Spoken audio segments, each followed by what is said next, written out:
మేషరాశి వారు జ్యేష్ఠమాస అమావాస్య శుక్రవారం ఆరుద్ర నక్షత్ర సందర్భంగా ఎలాంటి విధులను పాటించాలో తెలుసుకుందాం. మేషరాశిలో ఏ నక్షత్రాలు వస్తాయనగా అశ్విని నక్షత్రంలోని 4 పాదాలు, భరణి నక్షత్రంలోని 4 పాదాలు, కృతికా నక్షత్రంలోని 1 పాదం కలిపితే మేషరాశి అవ్వడం జరుగుతుంది. అలాగనే చాలామందికి పుట్టినటువంటి కాల సమయంలో డేటా ఆఫ్ బర్త్లో లేనటువంటి ఏకైక కారణం చేత పేరు యొక్క మొదటి అక్షరాన్ని అనుసరిస్తూ రాశిని తెలుసుకునే ప్రయత్నం చేద్దాం. చూ, చే, చో, లా, లి, లు, లే, లో ఆ అక్షరాల వారు మేషరాశి జాతకులే. మేషరాశి యొక్క అధిపతి కుజ భగవానుడు. వీరికి రాశిలోనే కుజుడు ఉండడం, కుజుడు స్వక్షత్రకారకుడు అవ్వడం అంటే ఒక రకమైనటువంటి మేషలగ్నం వారికి, మేషరాశి వారికి ఒక మంచి కాలము అని చెప్పి గమనించగలగాలి. కుజుడు అక్కడ ఉండను, కుజదోషం ఉండినను పెద్దగా మేషరాశి వారికి అది వర్తించదు. కనుక రుణ సమస్యలు తొలగిపోవడం, భూములు క్రయ విక్రయాలు యోగించడం, వృత్తులలో, ఉద్యోగాల్లో, వ్యాపారాల్లో ఉన్నత స్థితికి వెళ్ళాలని మీ యొక్క ఆలోచన ఉండడము, మీరు ఏదైతే ఒక ప్రణాళిక రచించారో ప్రణాళికాబద్ధమైన జీవితాన్ని పొందడంలో క్రమశిక్షణ వలన అద్భుతమైన జీవితం మీకు సొంతం కాబోతుంది. ధన, వాకు, కుటుంబ స్థానంలో వృషభ రాశిలో దేవగురు బృహస్పతి సంచారం చేయడం వల్ల ఆధ్యాత్మికత చింతన, సంపాదించిన కొద్దిపాటి ధనంలో పశువులకు కానీ, పక్షులకు కానీ, పేదవారికి కానీ ఆధ్యాత్మిక తీర్థయాత్రలు చెయ్యాలి అనేటువంటి మీ కోరిక నెరవేరబోతుంది. అలాగా తృతీయంలో ఏడాది తర్వాత మిథున రాశిలో రవి భగవానుడు శుక్ర భగవాన్తో సంచారం చేయడం వలన ఓపిక, పట్టుదల, సహనం, సమన్వయంగా ఉండగలిగితే అన్నదమ్ముల నుంచి, అక్కా చెల్లెల నుంచి, పార్ట్నర్షిప్ వ్యవహార కార్యక్రమాలు వాళ్ళ దగ్గర నుంచి మీకు రావాల్సినటువంటి షేర్లు కానీ, పెట్టుబడులు కానీ ఆదాయంగా వచ్చే అవకాశాలు చాలా అధికంగా ఉంటున్నాయి. కనుక ఇలాంటి కాల సమయంలో మౌనంగా ఉంటూ ప్రతి విషయాన్ని గమనిస్తూ క్షుణ్ణంగా తెలుసుకొని మాట్లాడగలిగితే మీకు చాలా మంచి కాలము అని చెప్పి గమనించగలగాలి.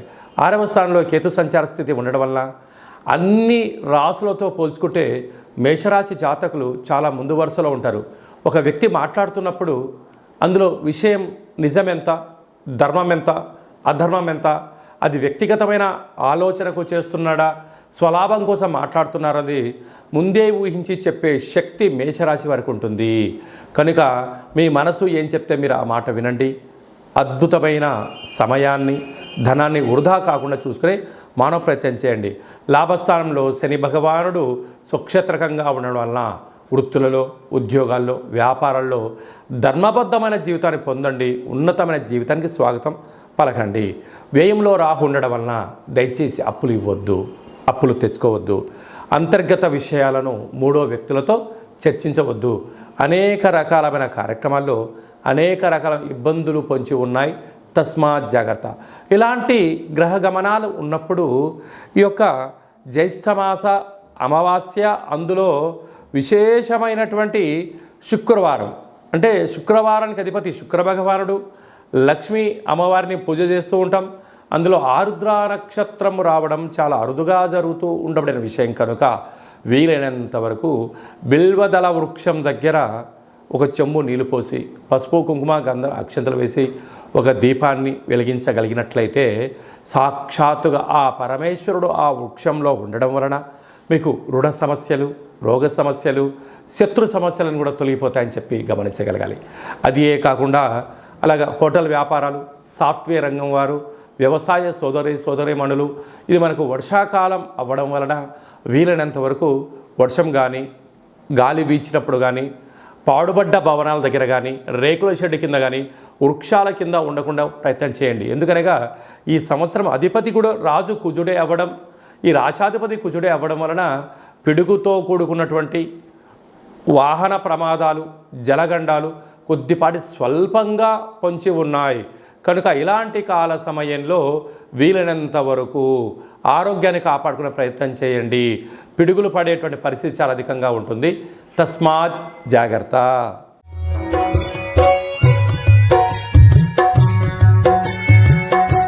వృషభ రాశి వారు జ్యేష్ఠమాస అమావాస్య సందర్భంగా ఎలాంటి విధి విధానాలు పాటించాలో ఈ వీడియోలో సవివరంగా సంపూర్ణంగా తెలుసుకుందాం. వృషభ రాశిలో ఏ నక్షత్రాలు వస్తాయి అనగా కృత్తికా నక్షత్రంలోని 2, 3, 4 పాదాలు, రోహిణి నక్షత్రంలోని 4 పాదాలు, మృగశిర నక్షత్రంలోని 1, 2 పాదములు కలిపితే వృషభ రాశి అవడం జరుగుతుంది. చాలామందికి పుట్టినటువంటి కాల సమయంలో డేటా ఆఫ్ బర్త్లో లేనటువంటి కారణం వలన పేరు యొక్క మొదటి అక్షరాన్ని అనుసరిస్తూ ఆ రాశిని తెలుసుకునే ప్రయత్నం చేద్దాం. ఈ ఊ ఏ ఓ వా వి ఉ వే ఓ అక్షరాల వర్ణం వృషభ రాశి జాతకులే. వృషభ రాశి యొక్క అధిపతి శుక్ర భగవానుడు.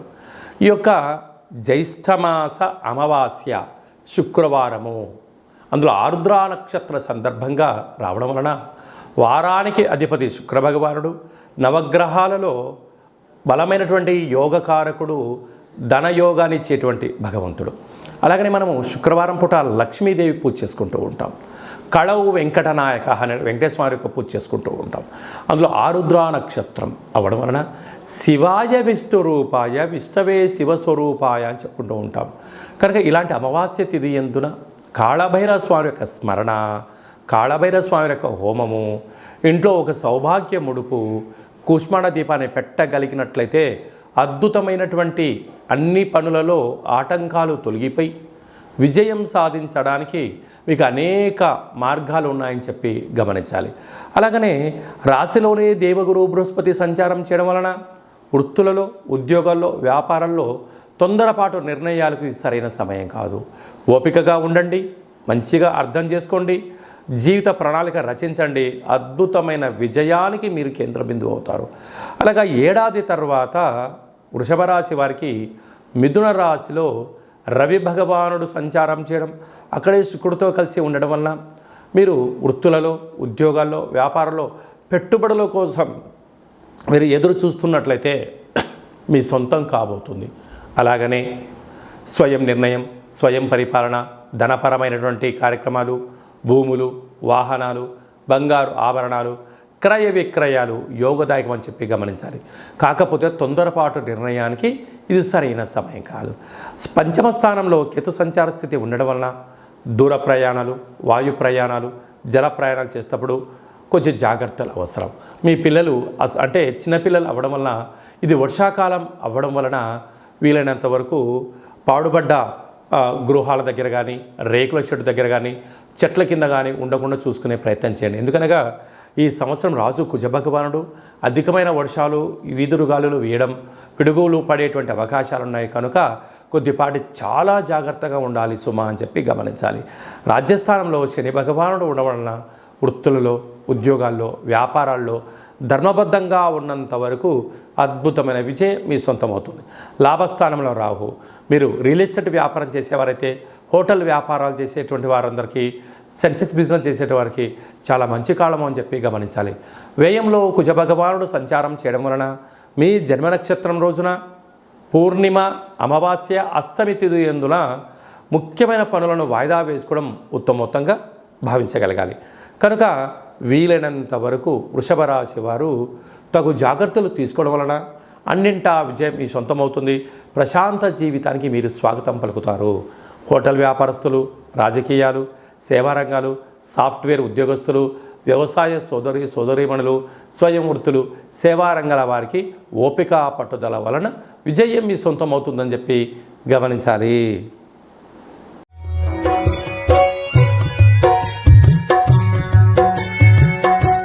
మిథున రాశి వారు జ్యేష్ఠమాస అమావాస్య శుక్రవారం ఆరుద్ర నక్షత్ర సందర్భంగా ఎలాంటి విధిలను పాటించాలో ఈ వీడియోలో సవివరంగా సంపూర్ణంగా తెలుసుకుందాం. మిథున రాశిలో ఏ నక్షత్రాలు వస్తాయనగా మృగశిర నక్షత్రంలోని 3వ పాదం, 4వ పాదం, ఆరుద్ర నక్షత్రంలోని 4 పాదాలు, పునర్వసు నక్షత్రంలోని 1, 2, 3 పాదములు కలిపితే మిథున రాశి. చాలామందికి పుట్టినటువంటి కాల సమయంలో డేటా ఆఫ్ బర్త్లో లేనటువంటి కారణం చేత పేరు యొక్క మొదటి అక్షరాన్ని అనుసరిస్తూ రాశిని తెలుసుకునే ప్రయత్నం చేద్దాం. కా, కీ, కు, ఖం, అజ్ఞ, ఛ, కే, కో, హ అక్షరాల వారందరూ కూడా మిథున రాశి జాతకులే. మిథున రాశి యొక్క అధిపతి బుధ భగవానుడు. వీరికి రాశిలోనే ఏడాది తర్వాత రవి భగవానుడు మిథున రాశిలో సంచారం చేయడం, అక్కడే శుక్రుడితో కలిసి ఉండడం వలన వృత్తులు, ఉద్యోగాలు, వ్యాపారస్తులు స్వయం నిర్ణయం, స్వయం కార్యక్రమాల్లో ఆచితూచి నిర్ణయం తీసుకోవడం ఉత్తమోత్తమం. రవిచేత శుక్రుడు హస్తగతం అవ్వడం వలన కొత్త కొత్త వాహనాలు, బంగ్లాలు, ఇంటి స్థలాలు క్రయ విక్రయాలు చేసేటప్పుడు ఆచితూచి నిర్ణయాలు తీసుకోవడం. తొందరపాటు నిర్ణయానికి ఇది సరైన సమయం కాదు. అలాగనే అర్ధాష్టమ కేతువు కారణం వలన చిన్న చిన్న విషయాలకు కుంగిపోవద్దు. పెద్ద పెద్ద ఆలోచనలు వచ్చినప్పుడు ఆనందానికి పొంగిపోవద్దు. బాధలు వచ్చినప్పుడు ఒకే రకంగా ఉండండి, ఆనందంగా ఉన్నప్పుడు ఒకే రకంగా ఉండి. కనుక చిన్న చిన్న విషయాలలో ఎలాంటి మార్పులు చేసుకోకుండా స్థితప్రజ్ఞత, ఓపిక, పట్టుదల, సహనమే మీ విజయం అని చెప్పి గమనించగలగాలి. భాగ్యస్థానంలో శని భగవానుడు స్వక్షత్రకంగా ఉండడం వలన ప్రేమికుల మధ్య సయోధ్య, భార్యాభర్తల మధ్య అన్యోన్యత, వృత్తులలో, ఉద్యోగాల్లో, పార్ట్నర్షిప్ వ్యవహార కార్యక్రమాలతో ఉన్నప్పుడు ధర్మంగా ఉండండి, నీతి నిజాయితీగా ఉండండి, పరస్పరమైనటువంటి భావాలను ఇచ్చిపుచ్చుకోండి. సమస్యలు ఏదున్నా కూడా అభిప్రాయ భేదాలు తొలగిపోతాయని చెప్పి గమనించాలి. రాజ్యస్థానంలో రాహు సంచారం చేయడం వలన మీ ఎదుగుదలను అనేక మంది గమనిస్తున్నారు. మీ వెంట ఉండబడిన వారు, మీ రూపాయి ఎవరైతే బాగా తింటున్నారో మిమ్మల్ని దగ్గర నుంచి ప్రతి విషయాన్ని అబ్జర్వేషన్ చేస్తున్నారు.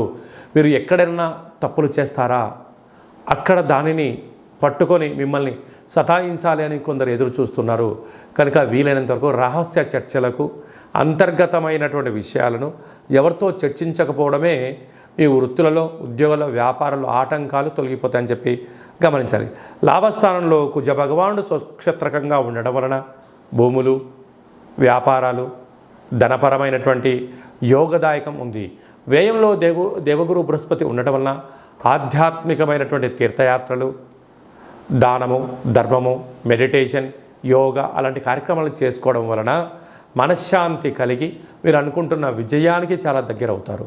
కనుక శుక్రవారం ఆరుద్ర నక్షత్రం జ్యేష్ఠమాస అమావాస్య రావడం వలన కళవు వెంకటనాయక అనగా వెంకటేశ్వర స్వామి వారికి ఒక తులసిమాలను సమర్పించడం, లక్ష్మీదేవి అమ్మవారికి పాలతో అభిషేకం చేసుకోవడం, కాళభైరవ స్వామికి ఆశీస్సుల కోసం కూష్మాండ దీపం పెట్టుకోవడం, అలాగనే ఒక సౌభాగ్య ముడుపు కట్టడం వలన అష్ట కష్టాలన్నీ తొలగిపోయి ప్రశాంత వాతావరణం ఏర్పాటు చేసుకొని శత్రువులు లేనటువంటి జీవితాన్ని పొందుతారు అని చెప్పడంలో ఏమాత్రం సందేహం లేదు.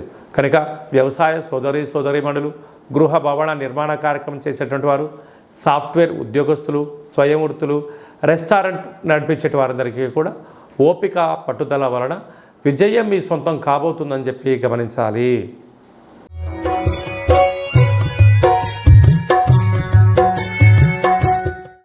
కర్కాటక రాశి వారికి ఒకవైపు అష్టమస్థాన శని సంచార స్థితి జరుగుతూ ఉండినను జ్యేష్ఠమాస అమావాస్య శుక్రవారం ఆరుద్ర నక్షత్ర సందర్భంగా ఎలాంటి విధి విధానాలు పాటించాలో ఈ వీడియోలో సవివరంగా సంపూర్ణంగా తెలుసుకుందాం.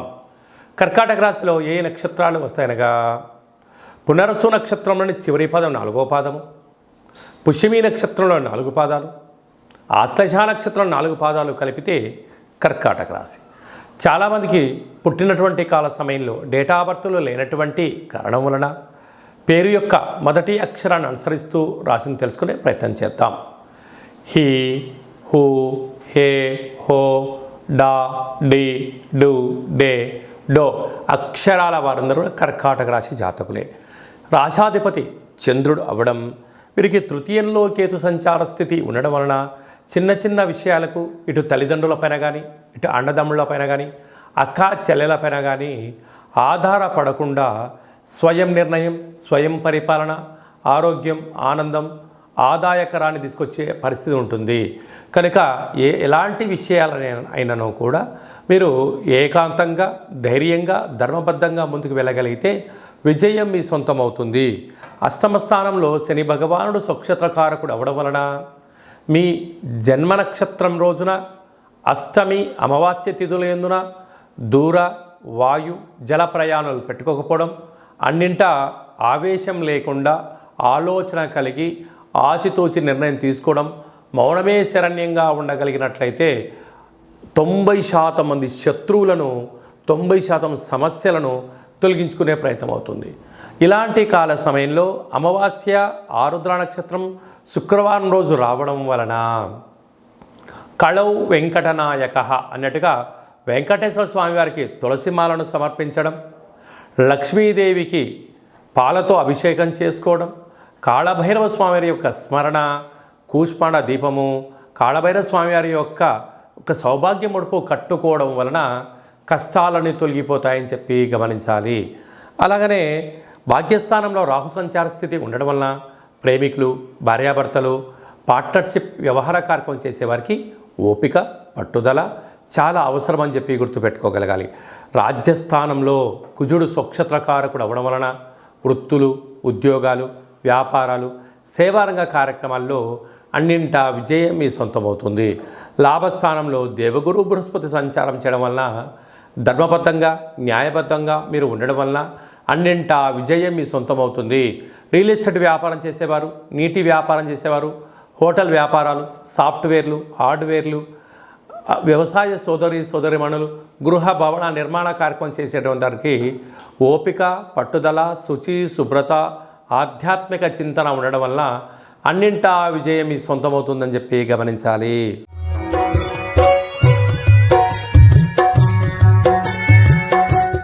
సింహరాశి వారు జ్యేష్ఠమాస అమావాస్య తిథి సందర్భంగా శుక్రవారం ఆరుద్ర నక్షత్ర సందర్భంగా అమావాస్య వచ్చినప్పుడు ఎలాంటి విధులను పాటించాలో ఈ వీడియోలో సవివరంగా సంపూర్ణంగా తెలుసుకుందాం. సింహరాశిలో ఏ నక్షత్రాలు వస్తాయనగా మఖా నక్షత్రంలోని 4 పాదాలు, పుబ్బా నక్షత్రంలో 4 పాదాలు, ఉత్తరా నక్షత్రంలోని 1 పాదం కలిపితే సింహరాశి. చాలామందికి డేటా బర్తులు సక్రమంగా లేనటువంటి కారణం వలన పేరు యొక్క మొదటి అక్షరాన్ని అనుసరిస్తూ ఆ రాశిని తెలుసుకునే ప్రయత్నం చేద్దాం. మా, మీ, ము, మే, మో, టా, టీ, టు, టే అక్షరాల వారందరూ కూడా సింహరాశి జాతకులే. సింహరాశి యొక్క అధిపతి రవి భగవానుడు. వీరికి ధనావాకు కుటుంబ స్థానంలో కేతు సంచారం చేయడం వలన వీరు చేస్తున్న ప్రతి విషయంలో ఏం జరగబోతుందో మీరు ముందే అంచనా వేయగలరు. కనుక ఎత్తటి వ్యక్తులు ధర్మంగా మాట్లాడుతున్నారా, అధర్మంగా మాట్లాడుతున్నారా, వారి సొంత లాభం కోసం మాట్లాడుతున్నారా, సమాజ శ్రేయస్సు గురించి మాట్లాడుతున్నారో అంచనా వేయడంలో సింహరాశి జాతకులు ముందు వరుసలో ఉంటారని చెప్పి గమనించాలి. కనుక ఇలాంటి కాల సమయంలో ఎవరిని అనొద్దు, అనిపించుకోవద్దు. దానివలన మీకు రాబోయే కాలంలో సభల యందు, సమావేశాల యందు అద్భుతమైనటువంటి మీకు సన్మానం జరగబోతుందని చెప్పి గమనించాలి. సప్తమ స్థానంలో శని భగవానుడు స్వక్షత్రకారకుడు అవ్వడం వలన ప్రేమికుల మధ్య, భార్యాభర్తల మధ్య, నూతన వృత్తి ఉద్యోగ వ్యాపారస్తులతో కొత్త పరిచయాలు కలిగినప్పుడు వీలైనంత వరకు మీ లిమిట్స్లో మీరు ఉండే ప్రయత్నం చేయండి. బార్డర్ని క్రాస్ చేయొద్దు. మితిమీరిన వేగం పనికిరాదు అని చెప్పి గమనించాలి. అష్టమంలో రాహు సంచార స్థితి ఉండడం వలన ఏదైనా ఒక చిన్న సమస్య ఉన్నప్పుడు దాన్ని పెద్దగా భూతద్దులో పెట్టి చూసి ఆలోచించి బాధపడేదానికన్నా ఎక్కడి విషయాలు అక్కడే వినండి, అక్కడ మర్చిపోండి. వాటిని పదే గుర్తు చేసుకోవడం వలన నరాల బలహీనత, బ్రెయిన్ స్ట్రోక్ లాంటి వ్యాధులు, వాహన ప్రమాదాలు పొంచి ఉన్నాయి. కనుక మీ జన్మ నక్షత్రం రోజున అమావాస్య అష్టమి తిథి యందున దూర, వాయు, జల ప్రయాణాలు పెట్టుకోవద్దు. అలాగనే భాగ్యస్థానంలో కుజ భగవానుడు సంచారం చేయడం వలన భార్యాభర్తల మధ్య సయోధ్య చాలా అవసరం. రాజ్యస్థానంలో గురు సంచార స్థితి ఉండడం వలన యోగదాయకమైనటువంటి కాలము.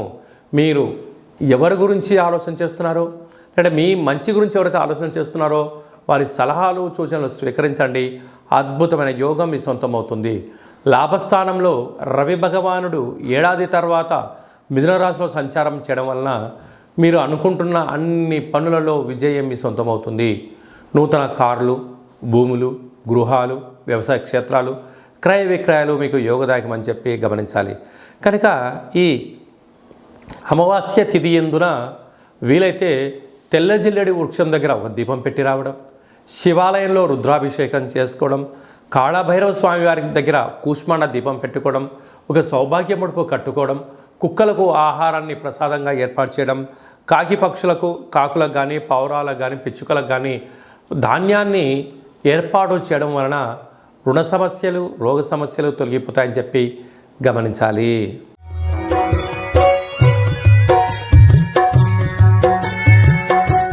కన్యరాశి వారు జ్యేష్ఠమాస అమావాస్య ఆరుద్ర నక్షత్రము శుక్రవార సందర్భంగా ఎలాంటి విధి విధానాలు పాటించాలో ఈ వీడియోలో సవివరంగా సంపూర్ణంగా తెలుసుకుందాం. కన్యరాశిలో ఏ నక్షత్రాలు వస్తాయనగా ఉత్తరా నక్షత్రంలో 2, 3, 4 పాదాలు, హస్తా నక్షత్రంలో 4 పాదాలు, చిత్తా నక్షత్రంలోని 1, 2 పాదం కలిపితే కన్యరాశి. చాలామందికి పుట్టినటువంటి కాల సమయంలో డేటా ఆఫ్ బర్త్లు లేనటువంటి కారణం వలన పేరు యొక్క మొదటి అక్షరాన్ని అనుసరిస్తూ రాశిని తెలుసుకునే ప్రయత్నం చేద్దాం. టో, పా, పి, హు, ష, అణ, ఠ, పే, పో అక్షరాల వర్ణుడు కన్యరాశి జాతకులే. కన్యరాశి యొక్క అధిపతి బుధ భగవానుడు. వీరికి రాశిలోనే కేతు సంచార స్థితి ఉండడం వలన వీళ్ళు ప్రతి విషయాన్ని ఈ మధ్యకాలంలో భూతద్దుల్లో పెట్టి చూసే పరిస్థితి అయిపోయింది. అంటే గతంలో చేసిన కొన్ని తొందరపాటు నిర్ణయాల వల్ల తగిలినటువంటి దెబ్బలు, నష్టపోయిన విధానము, ఆ సమయాన్ని ధనాన్ని తిరిగి వెనక్కి తెచ్చుకోలేని పరిస్థితుల్లో నేను ఇప్పుడు ఎక్కడ తప్పులు చేస్తానో, నేనేం చేస్తానో అన్న కారణం చేత ప్రతి విషయంలో కూడా ఆచితూచి నిర్ణయాలు తీసుకుంటున్నారు. ఇది మంచిదే. కాకపోతే ప్రతి విషయాన్ని కూడా ఇలా నానుస్తూ పోతూ ఉంటే సమయం కూడా వృధా అవుతుంది. కనుక అది ధర్మం అనిపించింది, మీరు ప్రొసీడ్ అవ్వండి. లేదు, కొంతకాలం వాయిదా వేయండి. ఇక్కడ సమయం, ధనం విలువైంది. దాంతోపాటు మీ యొక్క భవిష్యత్తు జీవితం కూడా విలువైందని చెప్పి గుర్తుపెట్టుకోగలగాలి. 6వ స్థానంలో శని భగవానుడు స్వక్షేత్రకంగా ఉండడం వలన రుణ సమస్య, రోగ సమస్య, శత్రు సమస్య, గృహ భవన నిర్మాణ కార్యక్రమాలలో, కొనుగోలు క్రయ విక్రయాలలో దయచేసి అప్పులు చేయొద్దు. చేశారా అది అలా అయిపోతుంది, ఇది ఇలా అయిపోతుంది, మధ్యలో మీరు అప్పుగా మిగిలిపోతారు. అంటే కొద్ది భాగం ధనం మీ దగ్గర ఉంటే దానికి 3 ధనాన్ని పెట్టి ఇల్లు కొన్నా, స్థలం కొన్నా, వ్యవసాయ పొలం కొన్నా ఒక 40 రోజులు, 3 నెలలు ఎంత తొందరగా గడిచిపోతాయి. ఇచ్చిన డబ్బులు తిరిగి రావు, బ్యాంక్ లోన్లు చేతికి అందవు, మీరు అప్పుల పాలయ్యే పరిస్థితి ఉంటుంది. కనుక అందుకే దీపం ఉండగానే ఇల్లు చక్క పెట్టుకోవాలి, అనుకూలంగా లేనప్పుడు మౌనంగా ఉండాలి అని చెప్తారు. కనుక మీ దగ్గర ఎంత ధనం అయితే ఉందో ఆ యొక్క ధనానికి సరిపడ స్థలాన్నే, భవనాన్ని కొనుక్కోండి, అప్పుల పాలు కావద్దు అని చెప్పి జ్యోతిర్విజ్ఞానం తెలియజేస్తుంది. సప్తమంలో రాహు ఉండడం వల్ల శత్రువులు ఎక్కువ. అష్టమంలో కుజుడి యొక్క ప్రభావం స్వక్షేత్రకంగా ఉండడం వలన మీ జన్మ నక్షత్రం రోజున పూర్ణిమ, అమావాస్య తిథులు ఎందున, అష్టమి తిథులు ఎందున దూర, వాయు, జల ప్రయాణాలు పెట్టుకోవద్దు. ఆవేశానికి దూరంగా ఉండండి. అప్పులు ఇవ్వద్దు, అప్పులు తెచ్చుకోవద్దు. మితిమీరిన వేగంతో వాహన ప్రయాణం చేయొద్దు. భాగ్యస్థానంలో దేవగురు బృహస్పతి సంచారం చేయడం వలన భార్యాభర్తల మధ్య విభేదాలు, ప్రేమికుల మధ్య ఆటంకాలు, పార్ట్నర్షిప్ వ్యవహార కార్యక్రమాల్లో స్వల్పమైనటువంటి భేదాభిప్రాయాలు వచ్చే అవకాశాలు ఉన్నాయి. కనుక వీటిని వినండి, చిరునవ్వుతో స్వీకరించండి. మీరు తొందరపడి మాటను జారవద్దు, రియాక్ట్ అవ్వద్దు. నెగిటివిటీని, శత్రువులను మూట కట్టొద్దు. ఏడాది తర్వాత రవి భగవానుడు మిథున రాశిలో శుక్రుడితో కలిపి సంచారం చేయడం వలన వృత్తులు, ఉద్యోగాలు, వ్యాపారాలు, విదేశాలకు వెళ్ళాలి, కొత్త ఉద్యోగ ప్రయత్నం చేసేవారికి ఇది చాలా మంచి కాలము అని చెప్పి గమనించాలి. లాభస్థానంలో బుధ భగవానుడు సంచారం చేయడం వలన మీ తెలివితేటలకు, బుద్ధుడికి మంచి కాలం అని చెప్పి గమనించాలి. కనుక అమావాస్య అనగానే అమ్మవారి పూజకు, కాలభైరవుడి పూజకు విశిష్టత. కళవు వెంకటనాయక అన్నట్టుగా వెంకటేశ్వర స్వామి వారికి ఒక తులసిమాలను సమర్పించడం, కాళభైరవ స్వామి యొక్క దీపము, కాళభైరవ స్వామి వారి యొక్క సౌభాగ్య ముడుపు, కాళభైరవ అష్టకాన్ని వినడం, పక్షులకు, కుక్కలకు ఆహారాన్ని దానం చేయడం వలన ఈ సమస్యలన్నీ తొలగిపోతాయని చెప్పి గమనించాలి. స్వయంవృత్తులు, సేవారంగాలు, వ్యాపార కార్యక్రమాలు, వ్యవసాయ సోదరిమణులు, హోటల్ వ్యాపారస్తులు, సాఫ్ట్వేర్, హార్డ్వేర్ ఉద్యోగస్తులకు చాలా మంచి భవిష్యత్తు ఉందని చెప్పి గమనించాలి.